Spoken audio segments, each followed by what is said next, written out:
singing for my supper. I am, as was said, the Director of the Royal Institution of Australia. But I'm here to talk about my favourite subject, other than Great Western Railway locomotives, and that is dinosaurs. My PhD, as was kindly pointed out, was on fossil crocodiles, and as part of that research, in fact, when I went to sign up for a PhD, I went from the University of Sydney to the University of New South Wales, and my to-be supervisor, Mike Archer, said, "So what do you want to study as a PhD?" I said, "I want to work on dinosaurs." He said, "Well, we don't have many dinosaurs, but I've got lots of crocodiles. Do you want to work on them?" I said, "All right." So that's how I ended up doing a PhD on crocodiles, fossil crocodiles. But along the way, I managed to get some work done on dinosaurs, and what became immediately apparent is that we don't really, as a population, the general public don't understand what the researchers understand about dinosaurs. There are a lot of myths about there. In fact, even in the subtitle of my talk here, there are 3 myths, and I want to spend the next 40 minutes or so exploring those myths and dispelling them, and hopefully casting dinosaurs in a new light way. Myth number 1, that dinosaurs were big, overweight creatures, and it was because they were big, overweight, stupid creatures that they went extinct. Myth number 2, that they were in fact stupid, and that their stupidity contributed to their demise. That their extinction was somehow their fault. It was their time, that they'd had a good enough show, and that Mother Nature had somehow earmarked them, and it was time for them to go extinct. I just throw that one in there because that always makes me laugh. Myth number 4, that dinosaurs smoked cigarettes. That's not true. It's time to rethink dinosaurs. They were an incredibly successful group. They were a very incredibly varied group. They were an incredibly dynamic group. And I think that what may surprise many people is that they're not extinct. Myth number 1, dinosaurs were not very successful. We often hear, particularly in discussions about business, but in politics or whatever, the phrase, "Oh, they're a dinosaur. They're old-fashioned, they're old hat, they're of a past era, they're doomed, they're lined up for extinction," which is captured very well in this cartoon, which goes back to the GFC when there was the bailout of the American auto industry. In fact, dinosaurs were an incredibly successful group, far more successful than humanity has ever been. To give you an idea of what I'm talking about, this is essentially a timeline of the history of the Earth from its beginning about 4.6 billion years ago. Now, the first half billion years or so, there was no life on Earth. For the next, from about 3.8 billion years down to about 600 million years ago. So for 3 billion years, the world was ruled by slime, bacteria. It got no more complicated than bacteria. Some people would say the world is still ruled by slime. And in fact, you could still say that this is the world of the bacteria, because although we don't see them, by mass alone, there are more bacteria in the world than there are any other group of creatures. A simple factoid I like to remind everyone, that there are 10 trillion cells that make you as an individual. Of those 10 trillion cells, 1 trillion are actually you. The other 9 trillion are bacteria that live inside you, and you cannot live without. By mass, it's less than 1% of you, but by number, it's a significant fraction of who you are. So perhaps we're still in the age of the slime. But the important thing for dinosaurs was they got started around not long after the Permian extinction, which is about here. About 230, 240 million years ago, the dinosaurs got started. And they essentially ruled the planet right the way until their extinction 65 million years ago. So 160, 170 million years, dinosaurs ruled the planet. They dominated all of the major terrestrial ecosystems. We actually came into existence as a species probably no more than 200,000 years ago. More realistically, we could say that the oldest evidence we have of our species is about 150,000 years ago. Our dominance of the planet, if we were to be charitable, we could say 10,000 years. Goes back to the beginnings of agriculture. But really, we've only been particularly influential across the planet within the last 1,000 years.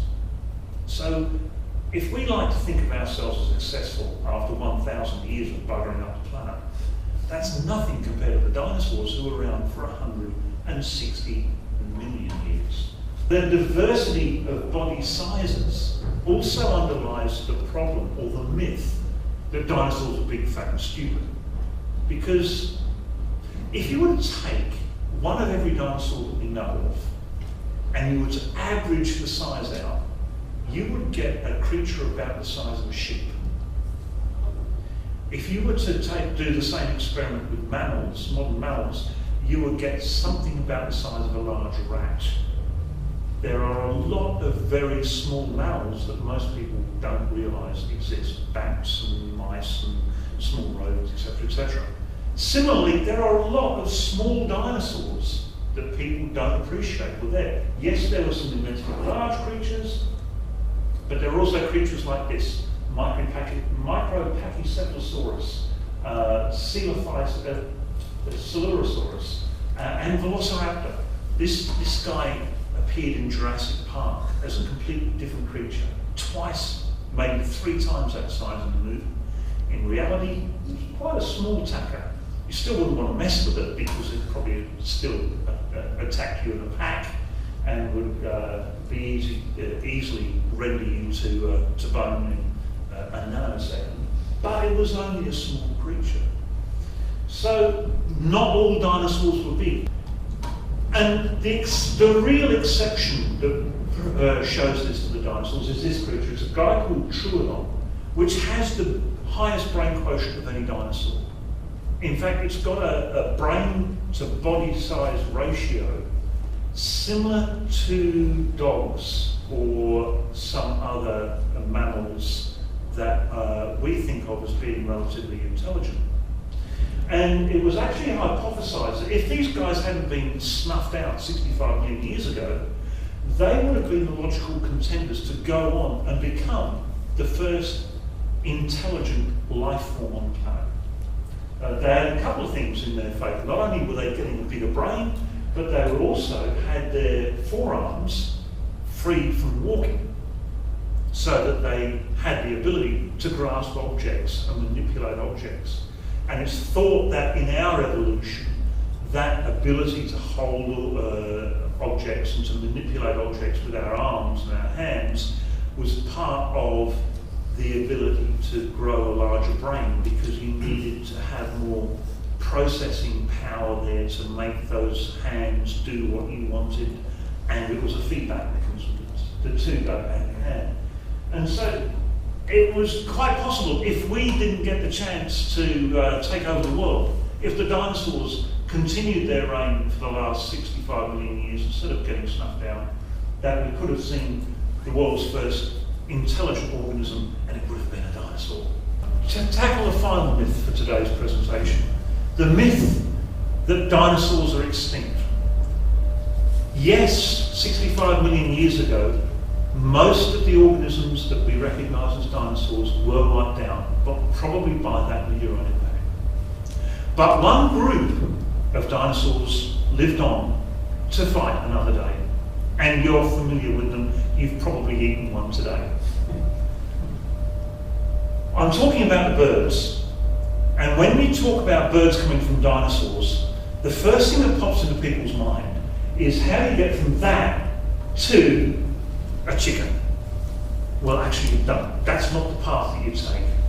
The way that you get to birds from dinosaurs is through small meat-eating dinosaurs via creatures like this. This is Archaeopteryx.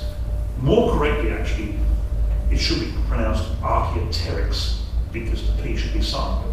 Everyone calls it Archaeopteryx. This is a small skeleton, probably about the size of a crow. There's now 12 specimens that have been found from Bavaria in Germany. And the historical significance is that in 1859, Charles Darwin published The Origin of Species.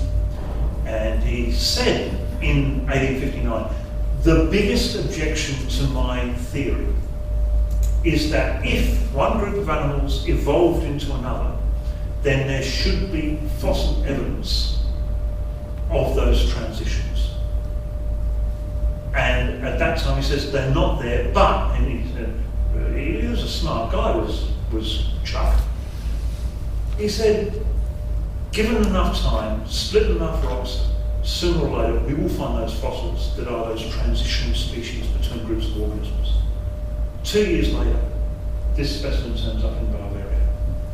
This is the skeleton of a small meat-eating dinosaur, but it has the impressions of feathers attached to it, which are the distinguishing mark of birds.